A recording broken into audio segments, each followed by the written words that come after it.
Welcome back, students. Now we are going to see the topic carrier sense CSMA, that is carrier sense multiple access. So multiple access protocols are divided into three types. One is random access protocol, the second one is controlled access protocol, and third one is channelization protocol. In random access protocol, we have already seen in the previous lecture Aloha and slotted Aloha. Now we are going to see the next topic called carrier sense multiple access protocol. So what do you mean by carrier sense multiple accesses? When two or more stations, you think that there are four stations, okay, station A, B, C, D, they are using the same common medium, okay. So when station A wants to send the data and station B also wants to send the data, so what it will do is carrier senses before sending the data, it will senses the medium, it will senses the carrier. So if the medium is idle, then the station A will start sending the data. Okay, so this is why it is called as carrier sense. So we can say it is think before you speak. Think before, you can say in short term, think before you talk. Or otherwise we can say that it is sense before transmit. So we can say in short term, like sense, you have to sense the medium before you are going to transmit, because if you are not sensing the medium, so there may be a chances of occurring collisions. In case of Aloha and slotted Aloha, there is no concept of carrier sense. So what happens is that the collision will be more. To avoid the collision and therefore to increase the performance of the network, we are going for a network called carrier sense multiple access. In carrier sense multiple access, each station will senses the medium. If the medium is idle, it will start sending the data frame. If the medium is busy, it will stop sending the frame. This is this carrier sense multiple access. So here we have three methods to perform this carrier sense multiple access. One is one persistent, the second one is non-persistent, and third one is persistent. So there are three ways you can perform this carrier sense multiple access. Okay, first coming to one persistent. In case of one persistent, what happens is, so here the medium is busy, so continuously the station will senses the medium. This is sensing, so continuously it starts sensing. Continuously it will go and check whether the medium is busy or not. So if the medium is busy, once if it find that medium is idle, that is it is free, it will start sending the frame. It will start sending the particular frame. So this method has highest chance of collision, because at this particular time any other station also starts sending the frame. So there might be collision occurs in this case. So this is this method one persistent. It will start sending with a probability 1. So that is why it has got the name one persistent. Okay, once if the medium is idle, it will start sending. Okay, this is called one persistent. So the next is non-persistent. In non-persistent, what happens is, so the continuously here also the station will continuously check for the medium. Okay, so it will once it will go for, after checking the medium, it will wait for a random amount of time. So once if the medium is busy, it will go for random amount of time. It will wait for random amount of time, and then again it will start checking the medium. So at this particular time, it thinks that the medium is here, it is free, that is idle. So now it will start sending the frame. So here what happens is, this method is somewhat better than this one persistent method, because here no like it is waiting only for a random amount of time. So what happens is, another station will also wait for some random amount of time and they will start sending. So there will be less chances of collision occurs in this case, non-persistent method. So here also the disadvantage of this particular method is that here the medium remains idle. Even though the medium in this particular time, no other station is using the channel, but here it is waiting for random amount of time and it starts sending. So this particular time the medium is idle. So this is a disadvantage in case of non-persistent. Coming to P persistent, what happens is, so the station will start continuously sensing the medium. If it is busy, it will once if it finds that the station is idle, it will start sending with the probability. If it will go and check if if it is lesser than probability, it will start sending. Here it is divided into time slots. So in P persistent, all the time it is divided into time slots. So it will wait for a time, next time. Suppose if it is if it is not lesser than probability, it will wait for the next time slot. So when the next time slot, it will go and check. So if someone is again the medium is busy, it will wait for another back of time. Okay, another back of time, then again it will senses a medium. So when it senses a medium, if the medium is idle, it will start sending, or otherwise it will check if it is lesser than probability. Again it will wait for, if it is not lesser than probability, it will wait for another time slot. It goes on like this. So what happens over here is, here the time slot, time is divided into so many time slots.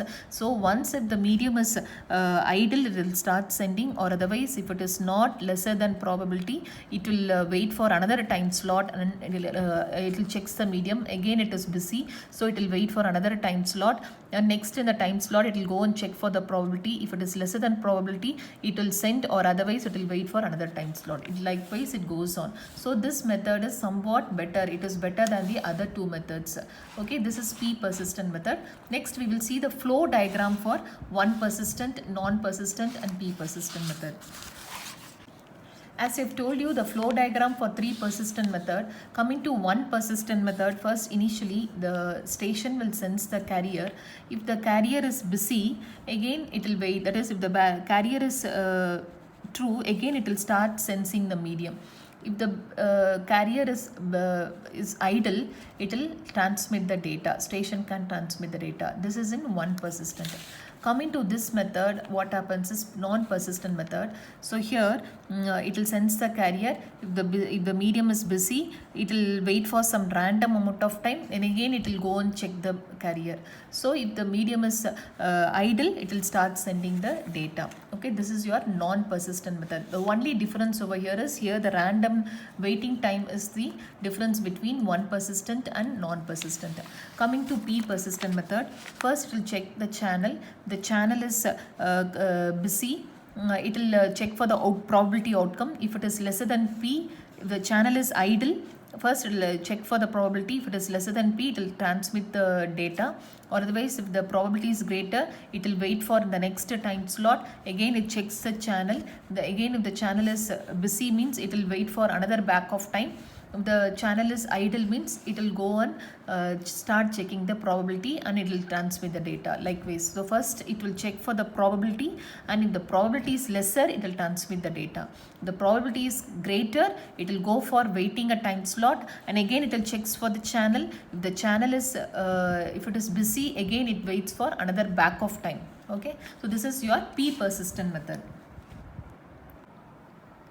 So welcome back, students. So now we are going to the next topic called CSMA or CD. So actually in the previous topic we have seen CSMA. Carrier sense multiple access. It just simply senses the medium, but it does not take care of collision detection. Okay, it does not take care of the collision detection. So we are going for the next concept called CSMA or CD, that is carrier sense multiple access collision detection is CD. So here a station will monitor the medium. If the medium is idle, it will start sending the frame. Okay, and it will also check whether collision has occurred or not. So if any collision has occurred, it will start resending the frame. That is called CSMA or CD. Okay, you will see with a simple example. In this example, if you can see that 4 stations are connected with a common medium. and if start we are going to concentrate only on A and station A and station C. Station A is sending the first bit at time t1. At time t1, station A is sending and it is reaching here. Okay, now at the coming to the station C, it is sending that is like it is sending the first bit at time t2. It is sending both in the left hand side and in the right hand side. So it can send like this, or otherwise it is sending the data both in the left hand side and also in the right hand side. A is sending in the one direction. Okay, now when it reaches, when this C bit, when it reaches here what happens is that is like the A will this C bit will collide with the A bit. So what happens, the collision detection, this A will find out the collision at this particular time called T4. So the transmission time for A will be between T1 and T4. Okay, and coming to here, so the since C is going in the right hand side also, when it goes here, it also this at this particular time. So when at this particular time the collision, this C will detect the collision. So the transmission time of C will be T3 minus T2. This is the time through from where it is transmitted. So transmission time of this C will be T3 minus T2. Okay, so here after detecting the collision, both A and C will send a jamming signal. It will abort the transmission. It will start resending the frame. This is called carrier sense multiple access or collision detection. I'll explain once again. There are 4 stations which has been connected with common medium. So station A is started sending the first bit of A at time t1. So this is with respect to time at t1. It reaches here. Okay, at the time and this station C, it will senses the medium and it will start sending the frame at time T2. At T2 it starts sending both in the left hand side and right hand side. Left hand side it goes here. When it reaches at time T4, it detects that station A detects the collision, so it will stop sending the frame. Okay, here also this side, this particular point, this A will collide with C, so here also it will stop sending the frame. So the transmission time for A will be T4 minus T1 and transmission time for C is T3 minus T2. Once a collision has been detected, both the station will send a jamming signal to abort the transmission. This is what happens in CSMA CD. So we will see a flow diagram in the next.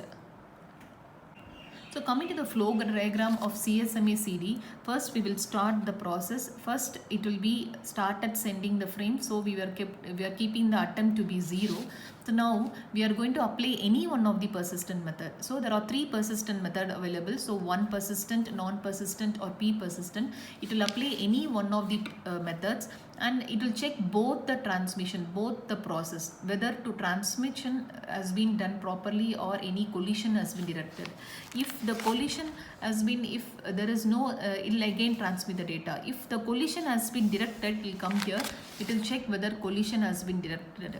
So if it is not detected, it will the transmission success. Or otherwise, if collision has been detected, it will send a jamming signal and it will go for the next attempt of resending the frame.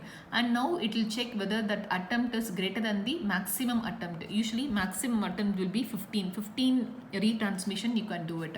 If this is yes, it will if it reaches a maximum amount, it will abort, or otherwise it will go for waiting for a random time that will be between 0 to 2 power k minus 1. This random number it will be chosen. This random number we are multiplying with propagation time, we will get the back of time. So it will wait, the station will wait for back of time and again start sending the data. So here there are 3 differences that has been made with the CSMA process. If you see, the first process is that it is an addition of persistence method, like we are applying any one of the persistent method. Second is we are doing the 2 process, that is like we are checking both transmission has been done properly, or the second one is whether the collision has been detected. So the third one is we are going to sending a jamming signal over here. So these are the 3 additions that has been made in CSMA. So because of doing like this, the collision has been reduced and also it will improve the performance of the network.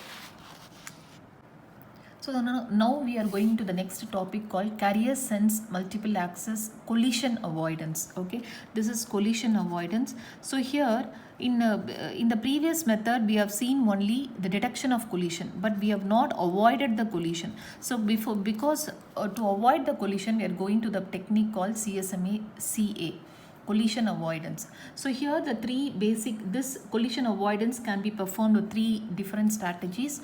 One is interframe spacing, next is contention window, and third is acknowledgement. Coming to this, so here if you think that the continuously the station will senses the medium, and once the station is idle, now what happens is now the station will not start sending the frame. It will wait for IFS time. What is IFS time? Is it is interframe spacing. That means that if you think that if the station is idle, another station will also, distant station will also start sending the frame at the same time. So to avoid collision only, the current station will wait for IFS time.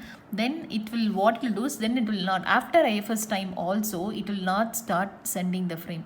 It will go and check the carrier. If the carrier is busy, it will divide it into time slots. Again the time is divided into time slots. If it is busy, it will wait for one time slot. Again it will senses the carrier. If again the carrier is busy, it will doubles the time slot by 2. So it will wait for 2 time slots. It will goes on waiting, it will goes on doubling its time slots based on the busy time, based on the channel. So this dividing the time slots into this time is called as contention window. Okay, this is the contention window. So amount of time is divided into slots. So interframe spacing is nothing but it waits for a period of time. So when once the channel is found idle, it will not send the data, it will wait for IFS time. That is interframe spacing. So this is called interframe spacing. And contention windows, time is divided into, amount of time is divided into time slots, and when a station is ready to send, it will randomly chooses a time slot. First it will wait for one time slot, and again it will go and check for the carrier. Again the carrier is busy, it will double the time slot, it will wait for 2 time slots. Likewise it goes on. Once if it is idle, it will start sending the frame. Acknowledgement is, once the frame has been transmitted, it requires acknowledgement from the receiver to the sender to say that the frame has been received properly. So these are the 3 strategies which has been followed to avoid collision, to identify the collision and also to avoid the collision. So the first we are going to start, and first attempt we are going to set the K value to be 0, and it checks for the carrier idle. If it is idle, it will wait for IFS time. As I have told you, once if it is idle also, it has to wait for IFS time. It will wait for IFS time, and still it is thinking, it is idle. So what happens is, it will go and chooses a time slot that is like random for the contention window. It will wait for all slots, and again it will go and check for the station whether it is idle. If it is not idle, if it is idle means it will start sending the frame, and it will once the timeout, it will also have a timer. So if the timeout is over, then it will, if the acknowledgement has not been received, it will go for another attempt, or otherwise if the acknowledgement has been received, it will become success. So now it goes for the next attempt, where it will go and check whether it is greater than the maximum attempt. If it is yes, it will abort the transmission, or otherwise no, it will start sending it will go and check the channel. So this is a flow diagram for CSMA CA. So here we are going to avoid the collision by waiting for IFS time, and also by dividing the time into time slots. So because of this, collision may be avoided. Okay, so first we are going to check, we are waiting, even though the channel is idle, we are waiting for IFS time, and still idle means then we are going to wait for our slots, and we are going to send the frame, and we are going to check whether the timer is out. If the timer is out, we are going to go for next attempt, or otherwise we are going to, if the acknowledgement is received within the timer, then the transmission is success. This is what your CSMA CA process. Okay, thank you.